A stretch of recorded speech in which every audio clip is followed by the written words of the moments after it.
Olá, boas-vindas a mais uma aula da Freud Academy. Hoje, a gente vai analisar as estratégias que todos nós, de uma forma ou de outra, desenvolvemos para lidar com a ansiedade. E para isso, vamos usar as ideias da brilhante psicanalista e psiquiatra Karen Horney. A gente começa pela ansiedade básica, que é a raiz de tudo. Depois, vamos explorar as 3 principais reações que ela identificou: mover-se para as pessoas, afastar-se delas e mover-se contra elas. E para fechar, vamos entender o que une esses comportamentos e qual seria então o caminho para o equilíbrio. Horney nos dá um mapa fascinante para a gente entender os nossos próprios padrões. Então, para começar, vamos direto na origem do problema, né? Horney defendia que, para a gente entender as nossas reações de hoje como adultos, a gente precisa primeiro olhar para um conflito que começa lá atrás, na infância. E aqui está o conceito-chave de tudo. O conflito básico é essa tensão constante que a gente vive.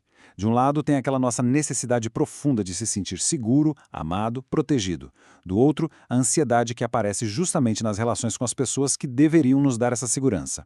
É dessa briga interna que nascem os comportamentos que ela chama de neuróticos. Agora, vamos nos aprofundar em como isso se manifesta na prática. A primeira grande estratégia que a Horney identifica é essa aqui: mover-se para pessoas. Pensa nisso como uma tentativa de resolver aquela ansiedade através da concordância, da dependência, basicamente tentando agradar. Olha, aqui a gente consegue ver bem essa dinâmica. A pessoa que adota essa tendência, ela vive numa busca que não acaba nunca por aprovação, por amor. A lógica na cabeça dela é mais ou menos assim: se eu agradar todo mundo, se eu for exatamente o que esperam de mim, aí sim eu vou ser protegido. Ninguém vai me abandonar. A submissão nesse caso não é bem uma fraqueza, mas sim uma estratégia de sobrevivência emocional muito complexa. E essa frase, nossa, ela resume perfeitamente o sentimento por trás disso tudo. Não é só um desejo de ser amado, sabe? É uma necessidade desesperada que pode levar a pessoa a se anular completamente só para garantir o afeto do outro. É bem intenso. Agora vamos para a segunda estratégia, que é o extremo oposto. Se a primeira busca conexão a qualquer custo, esta aqui busca a distância como uma forma de se proteger. Como a gente vê aqui, a pessoa literalmente constrói um muro emocional para se proteger. A segurança para ela está na autossuficiência, no isolamento. Vínculos profundos são vistos como algo perigoso, uma porta aberta para a dor, sabe? Então, paradoxalmente, a solidão acaba se tornando o único lugar seguro de verdade. Essa citação aqui revela a lógica de defesa dessa postura. É uma armadura, né? O raciocínio é bem claro. A vulnerabilidade é o maior risco de todos. Então, a melhor solução é simplesmente não se conectar, não dar a ninguém o poder de machucar. Isso nos leva à terceira e última tendência neurótica, uma abordagem, digamos, mais combativa, mais agressiva, para lidar com a ansiedade que o mundo gera. A pessoa que adota essa estratégia, ela enxerga o mundo como um lugar hostil, quase uma selva, onde eu preciso dominar para não ser dominado. A melhor defesa é o ataque. O poder, o controle, não são só objetivos de vida. São, na verdade, ferramentas essenciais para se proteger da própria vulnerabilidade, que é algo que se teme muito.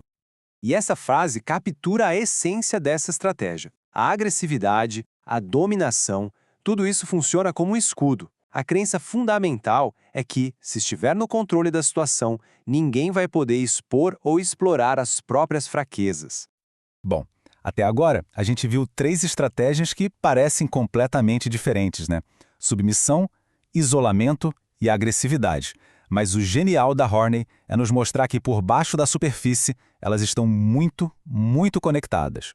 O ponto central, como a gente vê aqui, é que a submissão, o afastamento e a agressividade não são bem escolhas livres. São, na verdade, reações compulsivas.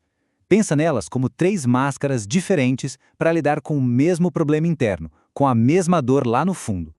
Então a pergunta que a teoria da Horney nos força a fazer é exatamente esta: o que é que une o submisso, o solitário e o agressivo? Qual é o fio que costura tudo isso? E a resposta é essa: simples e ao mesmo tempo profundamente humana. Todas essas estratégias supercomplexas são, no fundo, tentativas desesperadas de lidar com o medo universal de não ser digno de amor e de aceitação. É o mesmo conflito básico se manifestando de 3 jeitos diferentes. Ok, mas se essas são as tendências neuróticas, qual seria o caminho para a saúde? Horney também aponta uma direção, claro, e ela se baseia em equilíbrio e autoconhecimento. Esse quadro ilustra a diferença de uma forma brilhante. De um lado, à esquerda, a vida neurótica, uma vida reativa, presa no medo da rejeição, no comportamento compulsivo. Do outro lado, à direita, o que seria a saúde emocional? A construção de uma identidade autêntica, que não se baseia no que os outros esperam, mas sim no reconhecimento das próprias necessidades. O caminho, então, é equilibrar essas forças, em vez de ser dominado por apenas uma delas. E assim, a gente encerra essa análise com uma reflexão final. O trabalho de Karen Horney não serve só para a gente analisar os outros. Na verdade, ele funciona como um grande espelho.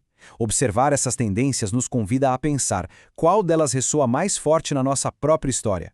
Onde é que a gente encontra as nossas próprias estratégias para lidar com medo e com a busca por segurança? É uma pergunta que, sem dúvida nenhuma, vale muito a pena explorar.